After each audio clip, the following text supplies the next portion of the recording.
So initial fit with the actual motor mounts, two things I'm disappointed with. The bolts that the mounts come with are very undersized. They do not sleeve in there very tight. That's going to leave a lot of slop, a lot of wiggle room.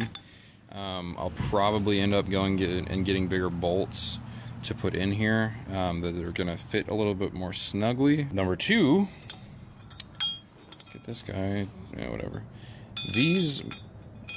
The lower mounts are even sloppier, even bigger, so just tons of slop there. That's, you know, if these are the same size as these, then a bolt will take care of it. Otherwise, nothing's going to take care of that.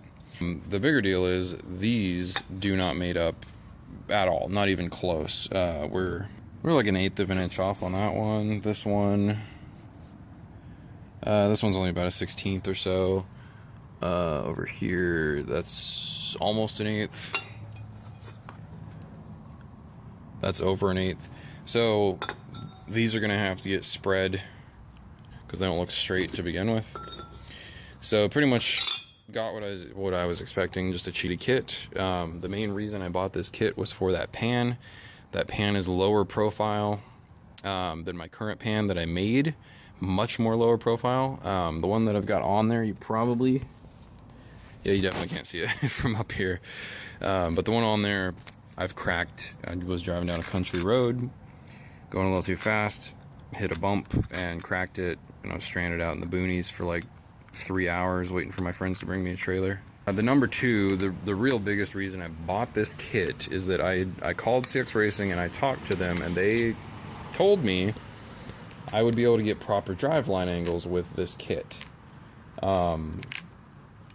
I'll be converting to a proper T56 mount. I have a CTSV T56, so I don't have a normal mount on it. I'm getting an adapter to use a normal mount with the normal cross member.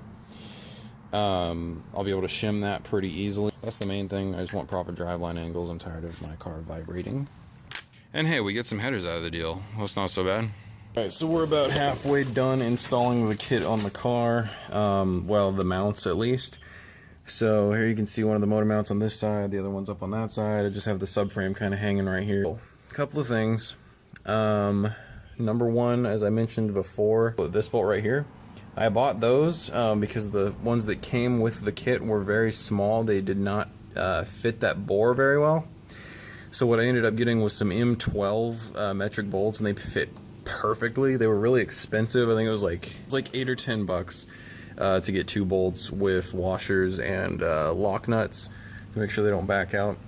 Also, I did have to hit the outer flanges on those lower stainless parts of the mounts. I ended up basically putting each one in the vise, hitting it with a hammer to kind of swage out those ends a little bit so that they would go over the actual bushing part of the mount. Not a big deal, you know, it took 5 or 10 minutes to get that to fit. And then once I tighten it down, I'll just tighten the piss out of it, and that should kind of reshape those ends so they're not curved out a little bit. So the big thing that I have found, the big problem I have found with the CX Racing kit is my pickup tube. As you can see, it goes in right there in the normal spot. It comes with a new O-ring, and as you can see, it's got this kind of chintzy adjustable height deal. So they give you this big slotted bracket up here, and then the actual pickup mount here is slotted as well. So and this doesn't come with a bolt, by the way. You're gonna have to buy a bolt and a nut and some red Loctite for that. Anyway, that's not an issue. That doesn't bother me one bit. What I was thinking when I was putting this pickup tube in is I was like, man, wouldn't it be crazy if one of these welds on this pickup tube wasn't fully finished? What if one of them didn't go all the way around? So I had already had it on, and I was like, you know, whatever. So I'll pop it out. It's just one bolt here, one bolt there. Popped it out. Sure as shit, man, this weld was not complete. This weld you can see very clearly defined here. My friend is a TIG welder. He finished that for me. But I sprayed the whole thing down with soapy water, taped off one end, and then taped off. I put my hand over this end, put some tape on this end, and then put an air chuck into this and blew air into it, and sure as shit, it started bubbling out right here.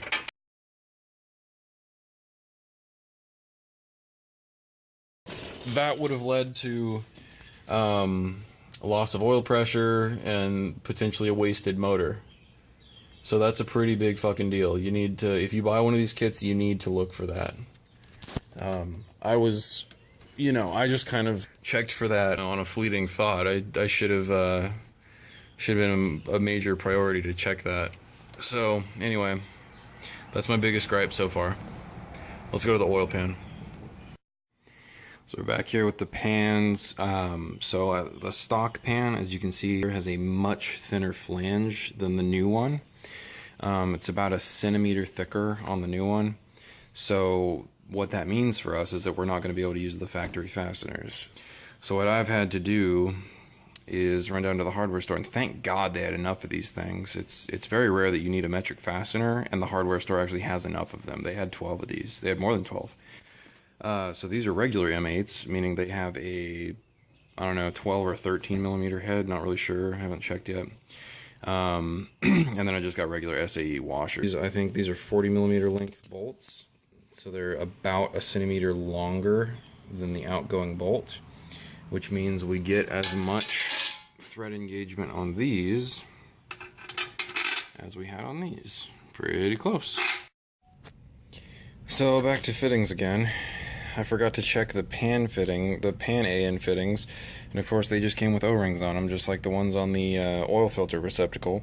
So obviously, as soon as you tighten these things down, the O-ring splooges out and you lose your seal. If you want to seal something on the flange like that, you have to use a copper or aluminum washer, and there's not really a great mating surface on there. You can see they kind of chamfered this one as if they thought the O-ring would kind of squeeze down in there. They didn't chamfer this one for whatever reason.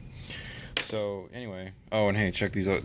Check these fittings out. They're not even the same length, and this one's got a nice little nick in it right there. Anyway, we're going back to our old tried and true friend, Mr. JB Weld. We're gonna JB Weld the crap out of these, tighten them on there. Should be cured up by tomorrow when I have to leave for Z-Fest. And yeah.